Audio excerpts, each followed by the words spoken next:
Stalker gone fatal.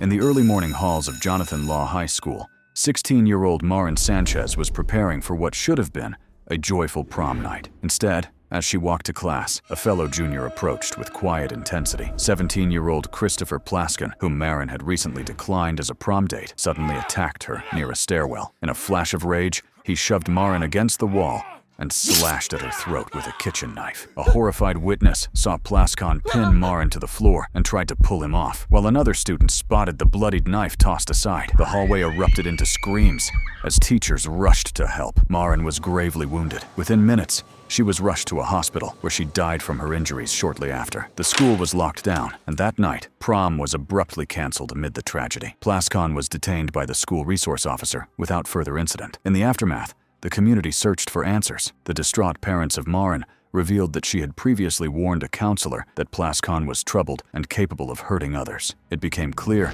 that his fixation on Marin had been festering quietly. In court, the attorney of Plaskin stressed that this was not an issue of a young man being rejected for the prom. This was an issue of a boy who had quietly and silently suffered from some degree of mental illness, suggesting the rejection was merely a trigger for his violent breakdown. Plaskin had exhibited signs of psychosis, and an insanity defense was even considered. This case underscores how a perceived heartbreak, compounded by an untreated psychological disorder, led a teenager obsession to explode into fatal violence. The lonely nerd. In a peaceful suburban home on May 20th, 1998, 15-year-old Kipland Kip Kinkle brooded alone after being suspended from school earlier that day. Kip was known as a quiet, shy teen, a boy who liked computers and comic books, but inside his mind raged a storm of paranoia and delusions. That evening, in a sudden eruption of violence, Kip shot his father in the doorway of their house and, hours later, murdered his mother as she returned home. The next morning, Kip carried a rifle and a stolen handgun into the cafeteria of Thurston High School. Without a word,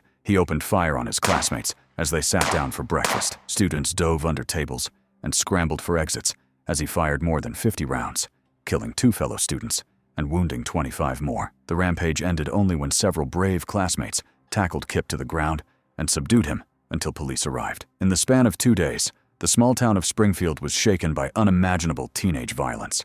A family home turned into a crime scene, and a school morning transformed into a battlefield. Only after Kip Kinkle was in custody did the truth about his mental state emerge. Investigators and psychologists soon learned that this seemingly unremarkable lonely nerd had been suffering from severe paranoid schizophrenia that had gone undiagnosed. Kip later described hearing 3 distinct voices in his head that alternated between taunting him and commanding him to kill everyone in the world. He was consumed by bizarre delusions, including a belief that the Walt Disney Company had implanted a microchip in his brain and that the United States was about to be invaded by foreign armies. These hallucinations and irrational fears pushed the teenager into a state of constant terror and anger. As his condition worsened, Kip amassed weapons and explosives, fixating on the belief that violence was his only escape. The Thurston High School shooting became a clear example of how a severely ill adolescent, untreated and misunderstood, can descend into lethal madness. Friendship gone fatal.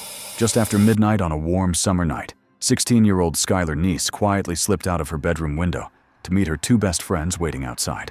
Skylar believed she was joining her friends, Sheila Eddy and Rachel Schoaf, both also 16, for a secret joyride and some teenage mischief under the stars. The trio had been inseparable since freshman year. That night, the girls giggled as they drove out past city limits, eventually stopping on a secluded dirt road near the Pennsylvania state line. In the darkness of a wooded clearing, Skylar had no way of knowing her friends carried kitchen knives in their hoodies, nor that they had spent weeks methodically planning to kill her. Under the guise of looking for a spot to smoke marijuana, the 2 friends lured Skylar out of the car. As Skylar turned her back, her former best friends exchanged a quick countdown. 1, 2, 3. And then, on cue, they lunged. In a frenzy, the pair stabbed Skylar again and again, the blades flashing in the moonlight as Skylar screamed and fought for her life. The attack was brutal and merciless. Finally, Skylar fell silent, suffering dozens of stab wounds. The girls dragged her lifeless body off the path, covered it with dirt, rocks, and branches, and left her in the obscurity of the woods. Bloodied and shaking, Sheila and Rachel vowed to keep their dark secret and headed home before dawn, as if nothing had happened. When Skylar's father discovered her window open the next morning, a massive search began. For months, Skylar Neese was simply a missing person. Meanwhile, Sheila Eddy and Rachel Schoaf played the roles of distraught best friends convincingly. They joined classmates in distributing missing posters and tweeted heartbreakingly about hoping for Skylar to come home. Sheila even comforted Skylar's parents, pretending to know nothing. But as state police and the FBI dug deeper, suspicions mounted that these two girls knew more than they were admitting. Investigators noted inconsistencies in their stories and a surveillance video showing Skylar willingly getting into Sheila's car that night, which contradicted the girl's initial claims. Under growing pressure and her own overwhelming guilt, Rachel Schoaf had a mental breakdown 6 months later. On January 3, 2013, Rachel finally confessed the truth to police, implicating Sheila and leading authorities to Skylar's hidden remains in the woods. The revelation of such a cold-blooded betrayal sent shockwaves through the community. People struggled to comprehend how two ordinary high school girls who giggled at sleepovers and exchanged friendship bracelets could execute such a calculated murder of their closest friend. The most chilling detail was the complete lack of motive beyond simple teenage spite. When an investigator asked, "Why did you girls kill Skylar?" Rachel's answer was, "We just did not like her." In other words, Skylar had been killed simply because her friends had grown tired of her. This startlingly trivial explanation highlighted an alarming degree of callousness and lack of empathy. Psychologists observing the case noted how peer dynamics and pack mentality can fuel violent acts when empathy is absent, especially among adolescents who are still developing their moral judgment. Deadly curiosity. On a mild autumn evening in a small Missouri town, 9-year-old Elizabeth Olton skipped down the road, not knowing she would never make it home. Elizabeth was last seen around dusk, heading to visit her friend who lived only a few houses away through a patch of woods. When she did not return for dinner, her mother panicked and called the police. Neighbors and officers launched a desperate overnight search of the wooded area between the two homes, their flashlights cutting through the darkness. 2 days later, in a shallow grave concealed under fallen leaves, searchers found a heartbreaking scene: Elizabeth's body, strangled and stabbed to death. The peaceful community of St. Martin's was stunned by the brutal murder of a child. But the shock deepened when police identified the killer, Alyssa Bustamante, the victim's 15-year-old neighbor and occasional babysitter. Alyssa initially pretended to help search for Elizabeth, but detectives grew suspicious of the quiet, blue-eyed teenager. They discovered disturbing evidence near the grave and in Alyssa's bedroom. The truth emerged that Alyssa had lured the 9-year-old into the woods for the purpose of killing her. Under interrogation, the teenager calmly confessed. Most haunting of all was Alyssa's diary. In her journal, written in looping teenage handwriting, she recounted the murder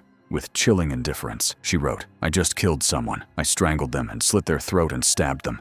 It was amazing. As soon as you get over the 'oh my god, I cannot do this' feeling, it is pretty enjoyable." She even noted, "I have to go to church now, lol," at the end of her entry, as if mocking the gravity of her actions. The diary's tone, casually celebrating a killing before heading to church, sent shivers through all who read it. Investigators also uncovered that Alyssa had fantasized about violence on her social media. On her YouTube profile, she had listed killing people among her hobbies. It became clear that Alyssa Bustamante had planned the murder as a thrill. In fact, she had dug 2 graves a week earlier, waiting for the right moment to act on her dark impulse. In court, Alyssa's defense attorneys revealed that she had a history of severe depression, a suicide attempt, and was on antidepressant medication.